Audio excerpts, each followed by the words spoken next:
Liverpool have finally won a game of football yet again. Liverpool defeated West Ham United 2-0 in the Premier League yesterday to finally get the boys back on track. I'm not saying Liverpool are back by any stretch, but it is much nicer to be sitting here after a victory than another loss. So this morning we're going to take a look through the Reddit, see all of your guys' reactions, some of the best memes from the game, and just a few talking points really around the game.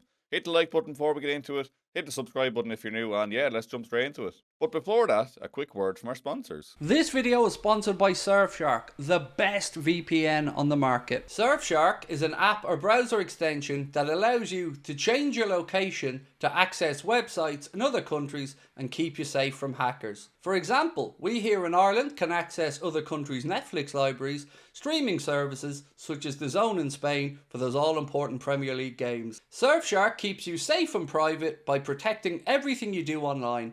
When your device connects to the internet, all that information is, in a way, blurred out. Surfshark is particularly useful for keeping you safe if you use public Wi-Fi, such as a college or a cafe. Surfshark allows you to use one subscription on unlimited devices, meaning that you can even share an account with friends and family. On top of this, Surfshark offers a 30-day money-back guarantee, so if you don't like it, you can even get your money back. Our sign-up offer gives you Surfshark VPN for just over €2 per month and up to 4 months free.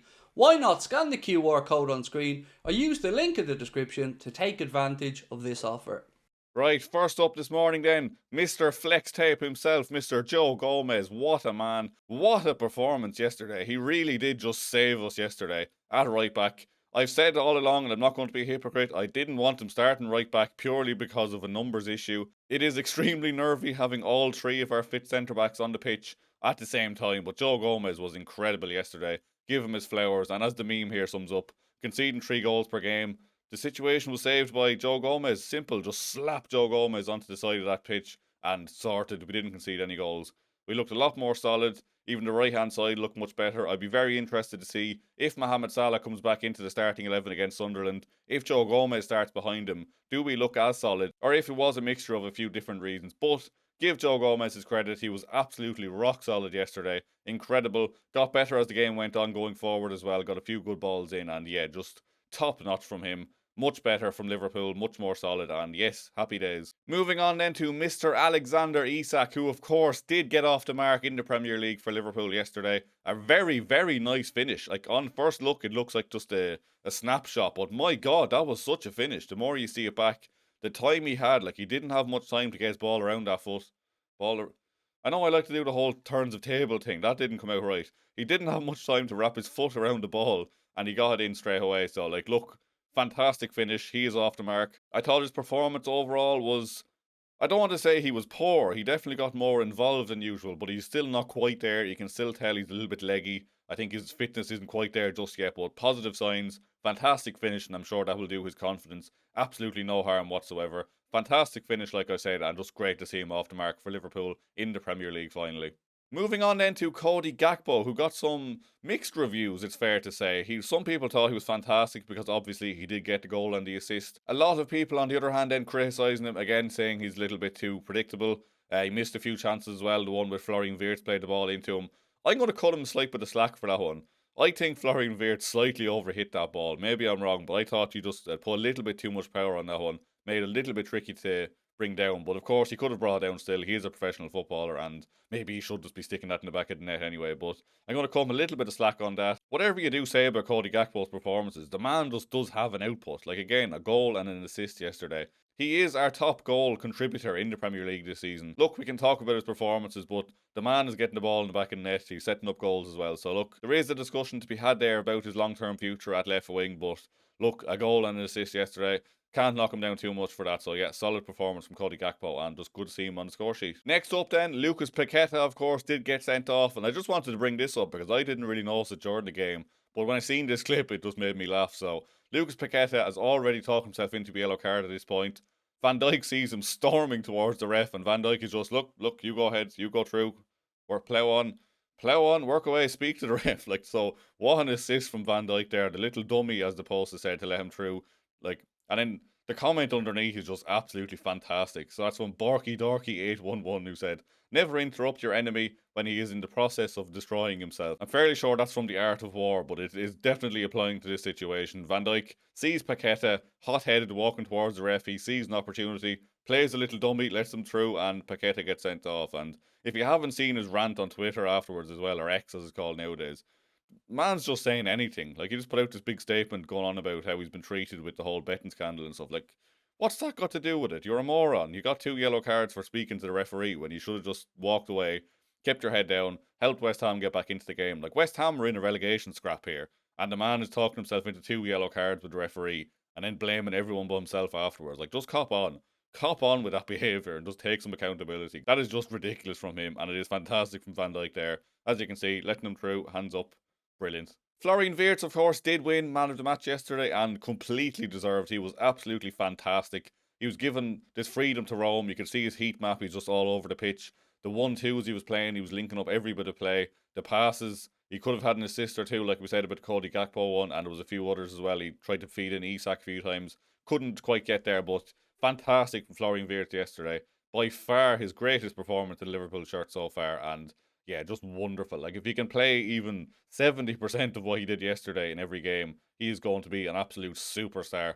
He's still so young. He looks like he's settling in now. We've seen reports in recent weeks where he's been putting on like 2.5 kilos of lean muscle. So, like, he is bulking up for the Premier League. He's looking fantastic. And that yesterday just encapsulated what we will be seeing with Florian Wirtz in years to come. Like, he's absolutely fantastic. Wonderful footballer. And I'm so glad we're finally getting to see it, because he deserved man of the match yesterday. He was fantastic, and just, yeah, I'm buzzing. I can't wait to see more of him. Hopefully now this can be the run of a good bit of form for him. Hopefully the team can get into, hopefully the team itself can get into a good run of form as well. But yeah, fantastic from Florian Wirtz yesterday, and 100% deserving of his man of the match awards. This made me laugh this morning then as well. So Alexander Isak is get him my Swedish R9. It kind of suits the trim, to be fair, doesn't he? I think he could pull it off. He's one of the few players I think could actually pull off the R9 haircut. But yes, just wanted to bring that one to you this morning. It is good to see him getting on the score sheet, finally getting off the mark in the Premier League for the Reds, and I'm sure there will be a lot more goals to come for him in red. He was in white yesterday, of course, but or Ecru, as you want to call it, but I'm sure he will bang in a lot of goals for the Reds in the coming years, and he can be our Swedish R9, as this poll suggests. Now, do we start talking about a title race again? No, of course we don't. We're still far off, but is it pulling us slightly back in? Arsenal, of course, dropping points against 10-man Chelsea yesterday. Is there a chance? Liverpool are still only 4 points off second spot as well. Yeah, as we currently sit, Liverpool are 4 points behind Man City in fourth and 9 points off top, which, look, 25 games to go. Never say never, but I'd be a bit shocked. I don't think we're going to be consistent enough, but that little glimmer of hope is there again, isn't it? It's just like, it's not quite over, but it probably is. But, you know, just don't do this to us, lads. Don't draw us back in. Don't give us false hope like this, because, like, ultimately we're not going to be consistent enough. But who knows? Again, never say never. But yeah, I won't be holding my breath on this one. Oh, it's been ages since we've seen this one. Nuno Espirito Santo, welcome to the Arne Slot Penitentiary. We haven't seen a newcomer to the Arne Slot Penitentiary in a long time. Third time of asking, Arne Slot has beaten Nuno. Of course, he failed in the first 2 attempts, but he did finally get there yesterday. Got the victory against Nuno, convincingly, of course. West Ham not in the best of form, of course, and I've seen a few people pointing this out, especially West Ham fans, saying the amount of teams that come and play them, they see the opposition fans, being us this time, saying like, oh, the system's finally working, but the reality is they've just played West Ham. So I'll be interested to see, do we stick with the same kind of system, and does it work against Sunderland? But look, a win is a win is a win. We beat West Ham. Fair play to Slot. I will give him the credit on that one. He did change things up. He finally had the balls to drop Mo Salah, which is a whole debate in itself, really, which I'm sure we'll get into on the podcast later. But yeah, a win is a win, and we got 3 points, and let's just hope we can turn around from here, because as much as I do give out with Arne Slot and have said I want him out, I'm not going to get toxic about it. If we're winning games, I'm not going to be calling for his head still.